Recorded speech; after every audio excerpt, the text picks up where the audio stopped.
ఏలూరు జిల్లా కేంద్రంలో విద్యారంగ సమస్యలు పరిష్కరించాలని డిమాండ్ చేస్తూ పీడీఎస్యు విద్యార్థి సంఘం ఆధ్వర్యంలో జిల్లా విద్యాశాఖ అధికారి కార్యాలయం వద్ద ధర్నా నిర్వహించారు.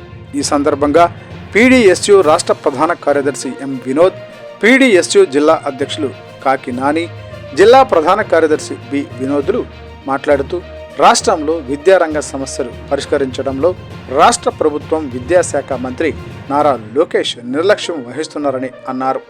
అధికారంలోకి రాగానే మొత్తం ఫీజు రీఎంబర్స్మెంట్ విడుదల చేస్తామని, జీవో నెంబర్ 77ను రద్దు చేస్తామని హామీ ఇచ్చారు. కానీ ఇప్పటి వరకు వాటిని పరిష్కరించలేదన్నారు. విద్యార్థులకు ఇస్తున్న తల్లికి వందనం 15,000 రూపాయలు పూర్తి స్థాయిలో ఇవ్వాలని అన్నారు. అనంతరం డిఈఓ ఆఫీస్ ఏడీ అవధానికి వినతిపత్రం అందించారు. ఈ కార్యక్రమంలో K Ganesh, M Mahesh, Y Manikanta విద్యార్థులు పాల్గొన్నారు.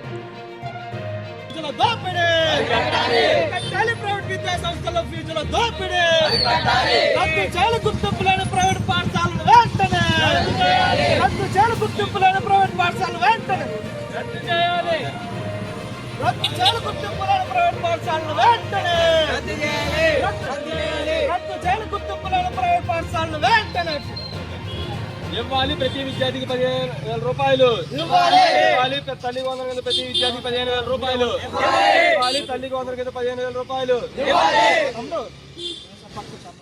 రంగంలో నెలకొన్నటువంటి సమస్యలను పరిష్కరించాలని ప్రగతిశీల ప్రజాస్వామ్య విద్యార్థి సంఘం పీడీఎస్యు ఏలూరు నగర కమిటీ ఆధ్వర్యంలో ఏలూరు డిఈఓ కార్యాలయం వద్ద ఈరోజు ధర్నా కార్యక్రమాన్ని నిర్వహిస్తున్నాం. ప్రధానంగా కూటమి ప్రభుత్వం అధికారంలోకి వచ్చిన తర్వాత విద్యా వ్యవస్థను అస్తవ్యస్తంగా తయారు చేసింది. పాఠశాల విద్యారంగాన్ని ఈరోజు కార్పొరేట్ కబంధ హస్తాల చేతుల్లో పెట్టినటువంటి పరిస్థితి ఉంది. ఈరోజు కార్పొరేట్ విద్యా సంస్థల యాజమాన్యాలు కూటమి ప్రభుత్వంలో మంత్రులుగా, ఎమ్మెల్యేలుగా కొనసాగుతున్నటువంటి పరిస్థితి ఉంది.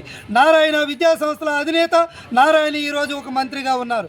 భాష్యం విద్యా సంస్థల అధినేతని ఈరోజు రాజ్యసభకు తీసుకొచ్చారు. అదేవిధంగా గీత యూనివర్సిటీని ఎంపీగా చేశారు. ఈ విధంగా రాష్ట్ర వ్యాప్తంగా ఉన్నటువంటి ప్రైవేటు విద్యా సంస్థల యాజమాన్యాల్ని మంత్రులుగా పెట్టుకొని ప్రైవేటు విద్యా సంస్థల్లో, కార్పొరేట్ విద్యా సంస్థల్లో ఫీజుల దోపిడీ రోజు రోజుకు పెరిగిపోతూ ఉంది. ప్రైవేట్ కార్పొరేట్ విద్యా సంస్థలు లక్షలకు లక్షల ఫీజులు విద్యార్థుల తల్లిదండ్రుల నుండి వసూలు చేస్తూ ఉన్న ప్రభుత్వం కానీ, ప్రభుత్వ అధికారులకు కానీ కనీసం చీమ కుట్టినట్లయినా లేదు. తక్షణమే కార్పొరేట్ ప్రైవేట్ విద్యా సంస్థల్లో ఫీజుల దోపిడిని అరికట్టాలని, ఫీజుల నియంత్రణ చట్టాన్ని అమలు చేయాలని చెప్పేసి డిమాండ్ చేస్తూ ఉన్నాం. అదేవిధంగా నాని పీడీఎస్యు ఉమ్మడి పశ్చిమ గోదావరి జిల్లా అధ్యక్షుడిని.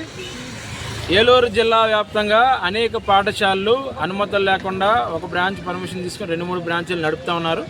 వాటిపైన అనుమతులు లేని ప్రైవేట్ కార్పొరేట్ విద్యా సంస్థలపైన చర్యలు తీసుకోవాలని పీడీఎస్గా డిమాండ్ చేస్తా ఉన్నాం. అదేవిధంగా రాష్ట్ర ప్రభుత్వం ప్రతి విద్యార్థికి 15,000 రూపాయలు తల్లికి వందనం పథకం కింద వేస్తామని చెప్పింది.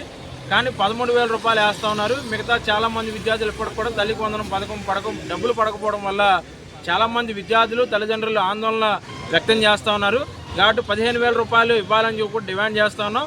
అదేవిధంగా సర్వేపల్లి రాధాకృష్ణ కిట్లు పాఠశాల ప్రారంభమై ఇప్పటికీ 2 నెలలు అవుతా ఉంది. ఇంకా చాలా ప్రభుత్వ పాఠశాలలో సర్వేపల్లి రాధాకృష్ణ కిట్లు ఇంకా ఇవ్వలేదు. కాబట్టి వెంటనే వాటిని ఇవ్వాలని కూడా మేము డిమాండ్ చేస్తా ఉన్నాం. అదేవిధంగా తూర్పుగోదావరి జిల్లాకి వెళ్ళిపోయినటువంటి డైట్ కాలేజీని కూడా ఏలూరు జిల్లా కేటాయించాలని డిమాండ్ చేస్తూ ఈరోజు ఏలూరు డిఈఓ కార్యాలయం ముందు పీడీఎస్ ఆధ్వర్యంలో నిరసన కార్యక్రమం చేస్తా ఉన్నాం. ఖచ్చితంగా రాష్ట్ర ప్రభుత్వం విద్యాశాఖ అధికారులు స్పందించాలి. లేకపోతే భవిష్యత్తులో ఈ యొక్క విద్యారంగ సమస్యల పరిష్కారం కోసం చెలో కలెక్టరేట్ కార్యక్రమం కూడా పిలిపించడం జరుగుతున్న సందర్భంగా తెలియజేస్తా ఉన్నాం. జిల్లా ప్రధాన కార్యదర్శి ఈరోజు ఏలూరు జిల్లా కార్యాలయం దగ్గర, డిఈఓ కార్యాలయం దగ్గర పీడీఎస్ ఆధ్వర్యంలో ధర్నా చేస్తూ ఉన్నాం. పాఠశాల పునఃప్రారంభమయ్యి 2 నెలలు అవుతున్నప్పటికీ రాష్ట్ర ప్రభుత్వం విద్యార్థులకు నేటికి పూర్తి స్థాయిలో పాఠ్యపుస్తకాలు కానీ, నోట్బుక్స్ కానీ, యూనిఫామ్ కానీ ఇవ్వనట్టు పరిస్థితి ఈ ఏలూరు జిల్లాలో కనబడతా ఉంది. ఏదైతే విద్యాశాఖ మంత్రి నారా లోకేష్ ఉన్నాడో అవి విద్యార్థి మిత్ర కిట్లు మేము నాణ్యమైన ఇస్తామని చెప్పేసి పెద్ద ఎత్తున ప్రగల్భాలు పలికినటువంటి మినిస్టర్ ఈ రోజున విద్యార్థులకు ఇచ్చేటటువంటి బ్యాగులు కానీ, షూలు కానీ ఈరోజు 2 నెలలకి చిరిగిపోతున్నటువంటి పరిస్థితి ఈ ఆంధ్ర రాష్ట్రంలో కనబడతా ఉంది.